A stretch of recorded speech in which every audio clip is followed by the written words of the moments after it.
Hava çirkliliyinin təhlükəli həddə çatması səbəbindən bugündən başlayaraq 4 gün müddətinə Təbriz şəhərində bütün stadion, idman kompleksləri və idman klublarının fəaliyyəti dayandırılır. Bu haqda Təbriz İdman və Gənclər İdarəsi məlumat yayıb. Qeyd edək ki, Təbrizdə hava çirkliyinin səviyyəsi 142 mikroqram kubmetr olmaqla həssas yaş qrupları üçün təhlükəli elan edilib. Təbrizlilərə mümkün qədər açıq havada qalmamaq, açıq havada olanları isə maskalardan istifadə etmək tövsiyə olunub. Təbrizdə yaşayan Azərbaycanlı fəal Yunis Mərami 1 iyul 2025-ci ildən bəri həbsdədir. Həbs zamanı Yunis Məraminin evinə baxış keçirən zabitlərin onun telefonunu müsadirə etdiyi bildirilib. Həbs zamanı Yunis Məraminin evinə baxış keçirən zabitlərin onun telefonunu müsadirə etdiyi bildirilib. Məlumatlara görə Yunis Mərami təxminən 5 aydır ki, Təbriz Mərkəzi Həbsxanasında heç bir aydın hüquqi izahat olmadan gizli saxlanılır. Məraminin ailəsi bildirib ki, həbsindən bəri onun haqqında dəqiq məlumat almayıblar və məsul qurumlar onun durumu ilə bağlı açıqlama verməyib. Əhvazlı 2 ərəb vətəndaşı ağır sosial durum və işsizlik yüzündən həyatlarına son qoyublar. Desfulda yaşayan 23 yaşlı Mahir Səvari 26 noyabrda toy mərasimindən bir neçə saat əvvəl atasının evində həyatına son qoyub. Mahir Səvarinin qohumlarının sözlərinə görə ağır sosial durum və işsizlik bu hadisənin əsas səbəbi olub. Bundan başqa 26 noyabrda Əhvazın Gəzaviyyə Bozorq kəndində yaşayan ərəb vətəndaş Zavad Naseri də eyni səbəbdən intihar edib. Qeyd edək ki, Əhvaz neftlə zəngin bölgə olsa da İran hökumətinin müstəmləkə və ərəb əleyhidarları siyasəti səbəbindən bu bölgə ciddi yoxsulluq və işsizliklə mübarizə aparır. Son bir ay ərzində İranda 40 ilin ən çox edam sayı qeydə alınıb. Bununla bağlı İnsan Haqları Təşkilatları məlumat yayıb. Məlumata görə 23 oktyabrdan 23 noyabra kimi İranın müxtəlif şəhərlərinin həbsxanalarında 311 məhbus edam edilib. Bununla da cari ildə edam edilənlərin sayı 1400-ə yaxınlaşıb. Ölüm cəzalarına məhkum edilənlərin 48%-nin narkotik maddələrin qaçaqmalçılığında günahlandırıldıqları bildirilib. Avropa Parlamenti İranda bəhalərə qarşı repressiyaların güclənməsini qətiyyətlə pisləyən və İslam Respublikasını İranda bəhalərə qarşı ayrı seçkiliyə, təqibə, həbsə, əmlak müsadirəsinə və hüquqlarının pozulmasına dərhal son qoymağa çağıran qətnamə qəbul edib. Bu barədə Azad Avropa məlumat yayıb. Qətnamə 549 lehinə və 7 əleyhinə səslə qəbul edilib. Avropa Parlamentinin 31 üzvü bitərəf qalıb. Qətnamədə Avropa Parlamenti Həmədan və İsfahanda 16 bəhai qadına 129 illik həbs cəzası verilməsinə, eləcə də ötən il təxminən 1200 bəhaiyə qarşı məhkəmə işlərinin açılmasına və həbs cəzasının verilməsinə toxunub. Qətnamə müəllifləri İran hakimiyyətini inanclarına və ya dinlərinə görə, eləcə də insan hüquqlarını müdafiə etdiklərinə görə müqəddəs yerləri təhqir etmək və milli təhlükəsizliyə qarşı hərəkət etmək ittihamları ilə həbs edilən bütün şəxsləri dərhal azad etməyə və dini icmalara qarşı hər hansı bir təqibə son qoymağa çağırıb. Avropa Parlamenti İranda həbsdə olan bəhailərin 2/3-ni qadınların təşkil etdiyini göstərən insan haqları qurumlarının hesabatına istinad edərək bəhai qadınlarının İran məhkəmə sisteminin hədəfinə çevrilməsindən dərin narahatlığını ifadə edib. Qeyd edək ki, hazırda İranda 300 mindən çox bəhai yaşasa da İran Konstitusiyası bəhai təriqətini rəsmən tanımır. İran Mədəni İnqilab Ali Şurasının qərarına əsasən bəhai təriqətinə mənsub olanlar ölkədə vətəndaşlıq hüququ olmayan insanlar sayılırlar. Ötən illər ərzində İranda dini azıqlara qarşı təzyiqlərlə bağlı hesabatların 72%-i bəhailərlə bağlı hüquq pozuntularına aiddir.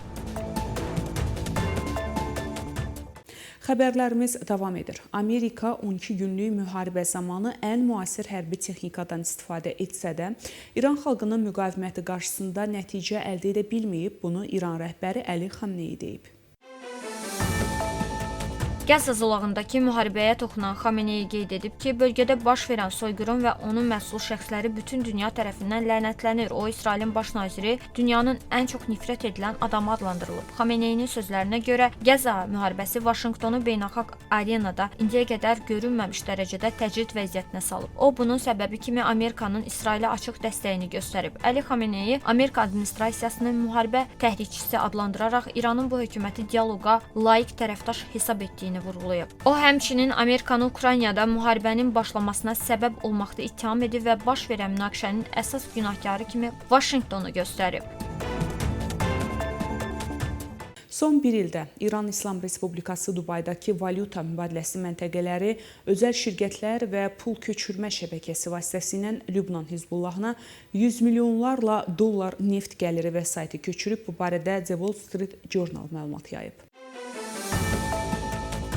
Qəzetin məlumatına görə Hizbullah ötən ilki İsraillə müharibədən sonra Suriya üzərindən əvvəlki pul köçürmə yollarını itirib və yenidən qurma və yenidən silahlanma üçün ciddi maliyyə resursları çatışmazlığı ilə üzləşib. Xatırladaq ki, İran İslam Respublikasının əsas müttəfiqi olan Suriyada Bəşər Əsəd rejiminin devrilməsi ilə onların ənənəvi qaçaqmalçılıq yolları pozulub. Digər tərəfdən Lübnan hakimiyyəti Beyrut hava limanından daxil olan nağd pula daha sərt nəzarət tətbiq edir. Qeyd edək ki, Amerika Maliyyə Nazirliyi əvvəllər Sepahın güc qüvvələrinin təkcə bu il Hizbullaha 1 milyard dollardan çox pul köçürdüyünü, bunun böyük bir hissəsinin pul mübadiləsi mərkəzləri vasitəsilə köçürüldüyünü açıqlamışdı.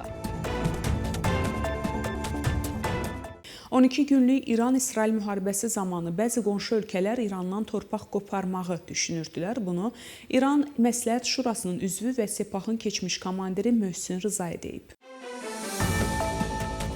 Bəzi xarici ölkələr İranın şimal və cənub qonşularına ərazi vədləri vermişlər. O iddia edib. Rızayi İrandan torpaq qoparmaq istəyən şimal və cənub qonşularının adlarını açıqlamayıb.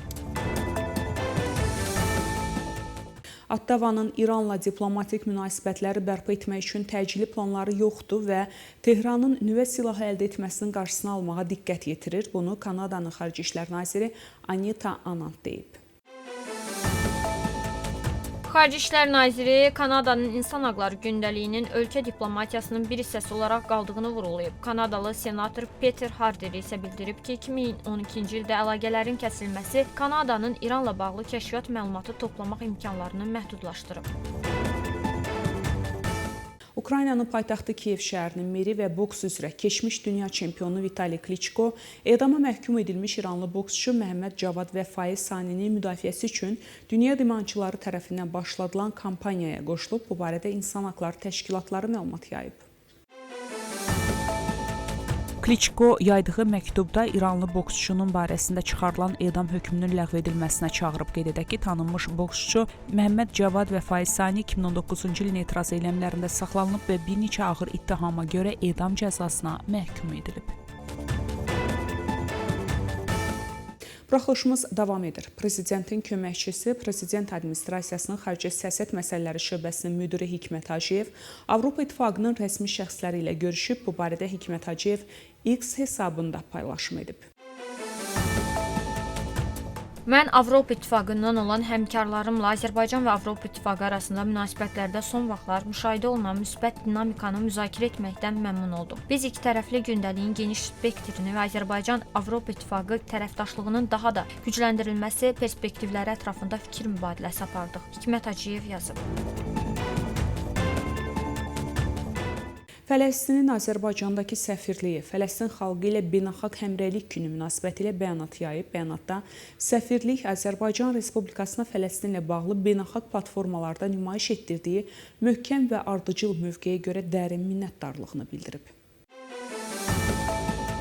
Fələstin dövlətinin Azərbaycan Respublikasındakı səfirliyi hər il noyabrın 29-da qeyd olunan bu gün də Fələstin xalqı ilə beynəlxalq həmrəyliyin əhəmiyyətini və bu həmrəyliyin xalqımızın qanuni hüquqlarının müdafiəsində öz torpağında azad və ləyaqətli şəkildə yaşaması üçün daşıdığı rolu bir daha vurğulayır deyə bəyanatda deyilir. Qeyd edilib ki, beynəlxalq həmrəylik işğala son qoyulmasına, ilhaq məskunlaşdırma və məcburi köçürmə siyasətlərinin dayandırılmasına yönəlmiş səylərin təməlini təşkil edir. Həmçinin bu həmrəylik Fələstin xalqının ayrılmaz və toxunulmaz hüquqlarına, ilk növbədə öz müqəddəratını təyin etmə hüququna, 1967-ci il sərhədləri çərçivəsində paytaxtı Şərqi Qüds olan müstəqil Fələstin dövlətinin qurulmasına, habelə qaçqınların öz yurdlarına və evlərinə qayıtmaq hüququna dəstək deməkdir. Bu hüquqlar beynəlxalq hüququn normalarına və aydın tarixi ədalətə əsaslanır deyə bəyanatda vurğulanır. Bu münasibətlə Fələstin dövlətinin səfirliyi Azərbaycan Respublikasına Fələstin haqqının müdafiəsi istiqamətində müxtəlif beynəlxalq platformalarda nümayiş etdirdiyi möhkəm və ardıcıl mövqeyə görə dərin minnətdarlığını ifadə edir. Səfirlik vurğulayır ki, bu mövqe iki xalqı birləşdirən qardaşlıq münasibətlərinin bariz təzahürü olmaqla ədalət və sülhün müdafiəsi naminə əməkdaşlığın və birgə fəaliyyətin güclənməsinə xidmət edir. Türkiyə Xarici İşlər Naziri Hakan Fidan Rusiya-Ukrayna müzakirələrinin yenidən İstanbulda davam etdirməsi üçün Türkiyənin hazır olduğunu bildirib. Hakan Fidan müzakirə masasından geri çəkilməməyin vacib olduğunu qeyd edib. Birbaşa danışıqların bir çox mövzuda məhsuldar nəticələr verdiyini gördük və Cenevrədə yeni perspektivin formalaşdığını müşahidə edirik. Müzakirə zəminini qorumaq vacibdir. Türkiyə olaraq İstanbul danışıqlarına yenidən ev sahibliyi etməyə və birbaşa danışıqları dəstəkləməyə hazırıq. Müzakirə masasında geri çəkilməmək lazımdır, deyə Hakan Fidan qeyd edib. Türkiyənin Xarici İşlər Naziri Hakan Fidan Almaniya Xarici İşlər Naziri Johan Vadefulla Rusiya-Ukrayna müharibəsini müzakirə edib. Bu barədə Almaniyada səfərdə olan Türkiyə Xarici İşlər Nazirliyinin başçısı Hakan Fidan görüşdən sonra keçirilən mətbuat konfransında məlumat verib. Ukrayna mövzusunda ətraflı fikir mübadiləsi apardıq. Bu sahədəki konstruktiv fəaliyyətimizi davam etdirəcəyik. Rusiya tərəfinin razılaşma ilə bağlı yeni addımları var. Bunları dəyərləndirdik. Atəşkəsin bir an əvvəl təmin olunması üçün iradəmizi ortaya qoyduq, deyə Hakan Fidan qeyd edib. 3+3 formatında növbəti görüşün tarixi və yeri hələlik müəyyənləşdirilməyib. Bu barədə Ermənistan Xarici İşlər Nazirliyindən bildirilib. Qeyd olunub ki, iclasın təşkili məsələsi artıq bir neçə aydır ki, müzakirə olunur. İştirakçı ölkələr görüşün İrəvan və Bakıda keçirilməsi variantlarını nəzərdən keçirirlər. Nazirlik xatırladıb ki, regional məsləhətləşmə platformasının əvvəlki iclasının nəticələrinə əsasən tərəflər növbəti görüşün tarix və yerinin diplomatik kanallar vasitəsilə müəyyənləşdirilməsi barədə razılığa gəliblər. Bu, qarşılıqlı anlayışa əsaslanır ki, növbəti iki iclas İrəvan və Bakı şəhərində keçirilməlidir. Qeyd edək ki, Rusiya Xarici İşlər Nazirliyinin rəsmi nümayəndəsi Mariya Zaxarova daha əvvəl bildirib ki, Moskva növbəti iclasın təşkili ilə bağlı İrəvan və Bakı arasında operativ razılaşmanın əldə olunacağına ümid edir.